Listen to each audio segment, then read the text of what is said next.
एक बार की बात है, एक गरीब किसान अपनी पत्नी के साथ एक झोपड़ी में रहता था। किसान के पास बहुत थोड़ी सी जमीन थी और ज्यादा जानवर भी नहीं थे। वह और उसकी पत्नी जैसे तैसे अपना गुजारा करते थे। एक बार किसान किसी काम से लौटते हुए जंगल के पास से गुजर रहा था।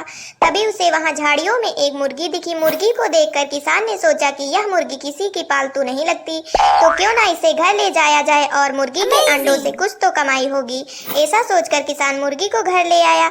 अगले दिन सुबह जब किसान और उसकी पत्नी सोकर उठे तो उनके आश्चर्य का ठिकाना न रहा। उस मुर्गी ने अंडा दिया था जो सोने का था।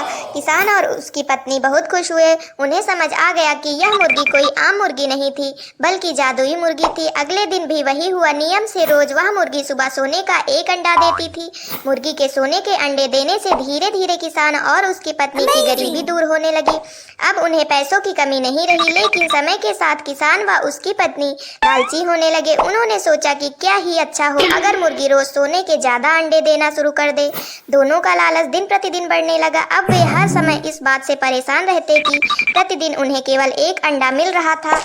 ऐसे ही अचानक एक दिन दोनों को विचार आया कि अगर मुर्गी सोने के अंडे दे रही है तो उसके अंदर का हिस्सा निश्चित रूप से सोने का होगा। अमीर बनने की ख्वाहिश में किसान और उसकी पत्नी के सही गलत का ध्यान नहीं रहा। उन्होंने सोचा कि अगर मुर्गी को मार डाले तो अंदर का सारा सोना उन्हें एक बार में ही मिल जाएगा। लालच में अंधे हो चुके किसान ने बेचारी मुर्गी को मार डाला, पर अफसोस वहाँ कोई सोना उसको नहीं मिला।